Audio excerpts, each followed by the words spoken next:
All the praise is for Allah, who is the author of all existence and the most generous to his creation, while he is also the all-compelling. He is the only one worthy of our worship, having no partners, no associates, no sons, no daughters, no one whom he must consult, and no one or anything which has any comparison with him. All the praise is for Allah, who is the King of all who claim sovereignty, the only one who has the right to legislate for his creatures. He is the giver of life. He is the causer of death, while death has no effect upon him, because he is the ever-living, the self-subsisting, the eternal and the only absolute. All the praise is for Allah, who has power over all things, and there is in reality no power and no strength, no influence to cause benefit or detriment except through him. It is he who created this complex world, the seen and the unseen, the evident and the speculative, the earth and all that is on it and everything that is in it. It is he who sent his messengers and prophets, alayhimus salam, with the common message of strict monotheism, which simply means that there's absolutely no one worthy of worship, no one worthy of our obedience except the Almighty, the One, the Absolute, and who has no partners. The earlier messages which changed the world in the area in which the prophets were sent, those messages we know have changed, and even the prophets who brought them, their names are now lost. We just know in general because Allah told us in the Quran, وَلَقَدْ بَعَثْنَا فِي كُلِّ أُمَّةٍ رَسُولًا أَنْ يَعْبُدُوا اللَّهَ وَاجْتَنِبُوا الطَّاغُوتَ. I've sent to every nation a messenger, calling people to worship Allah alone and to avoid the worship of false gods. This essential message has been preserved in Islam in a way that it was never preserved before. Not because the message was different, because it was the same message, but because of the fact that there would be no other prophets who would come after Muhammad sallallahu alaihi wasallam. So therefore that message now had to be protected. It had to be preserved in a way none of the earlier messages were preserved. Evidently it is what you say you have come to know 40 years back, and what you call the Big Bang is already mentioned in the book which I read, the glorious Quran. It's mentioned 1400 years ago in Surah Anbiya, chapter number 21, verse number 30, which says, Avalam yaral lazina kafaru. Do not the unbelievers see anna samawati wal arda kanat ratkan fataqnahuma, that the heaven and the earth were joined together and we clove them asunder.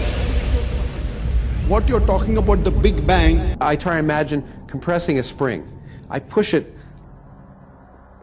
closer and closer and closer together so it's smaller and smaller and smaller, and I've stored a tremendous amount of energy in that spring, and when I let it go, it bursts out, it bursts out, it bursts out. the creation of the universe, which you came to know 40 years back, is already mentioned in this book, the glorious Quran, 1400 years ago.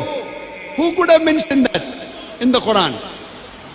So the atheists will say, maybe someone wrote, maybe it's a fluke, maybe it's a guesswork. A human being, regardless of who they are, or where they are, or what they do, will have this curiosity.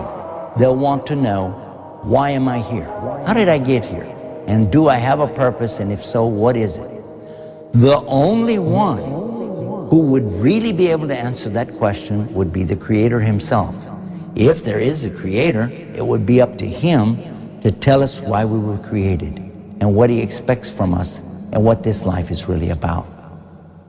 Allah has shown the people from the time of Adam until right now, has shown the people what he wants from them.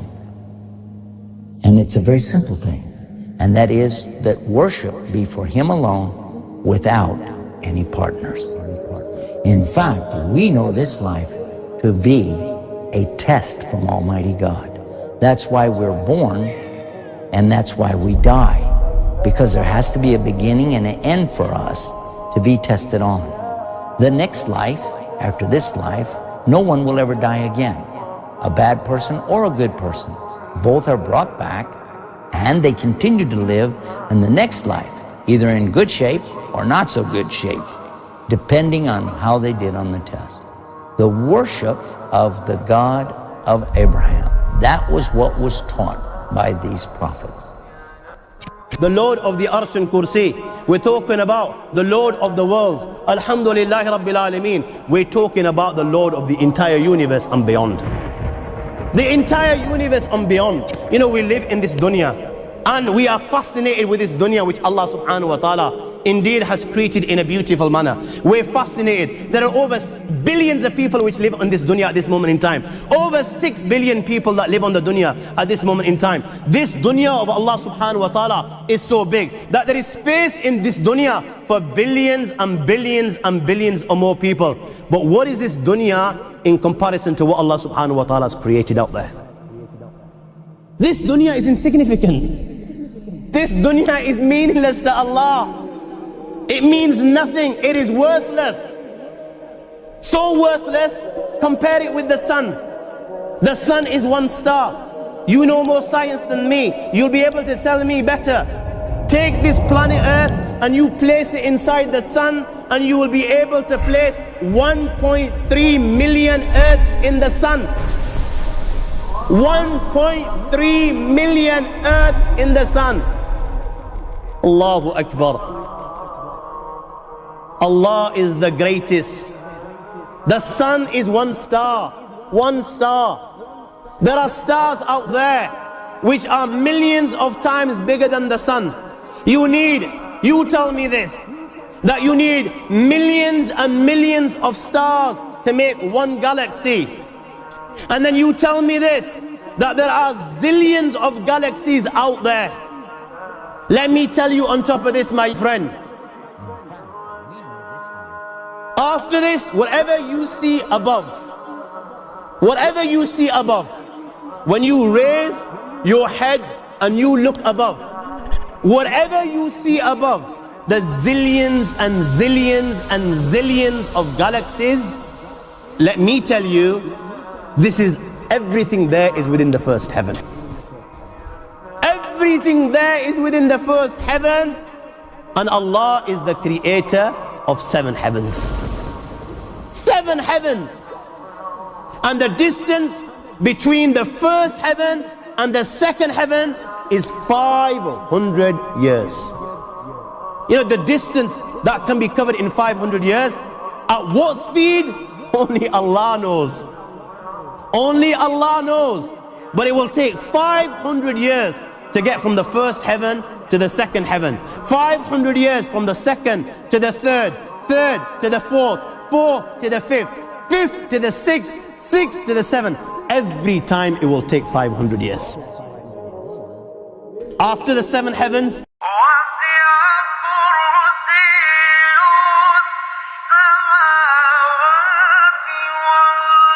وَسِعَ كُرْسِيُّهُ السَّمَاوَاتِ وَالْأَرْضِ. You all read the Ayatul Kursi. You all know the Ayatul Kursi. After this you have the Kursi of Allah. You have the chair of Allah subhanahu wa ta'ala. You know these 7 heavens that we've just talked about, in comparison to the Kursi of Allah, they're non-existent. They're meaningless. Rasulullah sallallahu alaihi wasallam has given an example in a hadith just to give us a little bit of understanding with regards to the 7 heavens in comparison to the Kursi of Allah. Take a ring from your finger, take it off, the small ring that you have, and place it, let's say, in a desert, the Sahara Desert. It's the biggest desert in the world. You know that ring that we take off from our fingers and place it in the Sahara Desert? What comparison is in between the ring and the Sahara Desert? Nothing. Nothing. The 7 heavens is the ring, and the Kursi of Allah is the Sahara Desert. After the Kursi of Allah, you have the Arsh of Allah. وَكَانَ أَرْشُهُ عَلَى الْمَاءِ. You have the Arsh of Allah. Again, Rasulullah has explained, so just so that we can understand. Take the ring, place it in the desert. This time, the ring is the Kursi and the Arsh is the desert. What is the Kursi in comparison to the Arsh of Allah? Nothing. Then you have angels which carry the Arsh of Allah. Their heads are in the 7th heaven and their feet are in the lowest earth. My friends, then you have the Lord of the Arsh al-Kursi. لا تدركه الأبصار وهو يدرك الأبصار وهو اللطيف الخبير. He is beyond the size of Allah, who Allah is, what Allah is. The greatness of Allah is beyond the comprehension of my little mind. This is the being that you and I are messing with. أعوذ بالله من الشيطان الرجيم. بسم الله الرحمن الرحيم. الله لا إله إلا هو الحي القيوم لا تأخذه سنة ولا نوم له ما في السماوات وما في الأرض من ذا الذي يشفع عنده إلا بإذنه يعلم ما بين أيديهم وما خلفهم ولا يحيطون بشيء من علمه إلا بما شاء وسع كرسيه السماوات والأرض ولا يؤوده حفظهما وهو العلي العظيم. أعوذ بالله من الشيطان الرجيم. بسم الله الرحمن الرحيم. الله لا إله إلا هو الحي القيوم لا تأخذه سنة ولا نوم له ما في السماوات وما في الأرض من ذا الذي يشفع عنده إلا بإذنه يعلم ما بين أيديهم وما خلفهم ولا يحيطون بشيء من علمه إلا بما شاء وسع كرسيه السماوات والأرض ولا يؤوده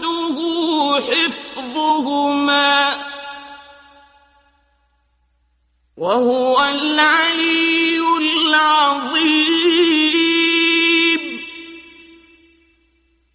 أعوذ بالله من الشيطان الرجيم. بسم الله الرحمن الرحيم. الله لا إله إلا هو الحي القيوم لا تأخذه سنة ولا نوم له ما في السماوات وما في الأرض من ذا الذي يشفع عنده إلا بإذنه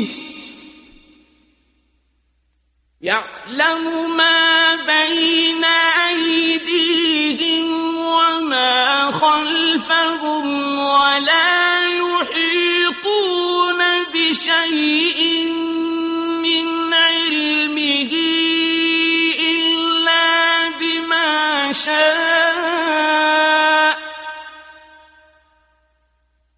وسع كرسيه السماوات والأرض ولا يئوده حفظهما وهو العلي العظيم. أعوذ بالله من الشيطان الرجيم. بسم الله الرحمن الرحيم. وننزل من القرآن ما هو شفاء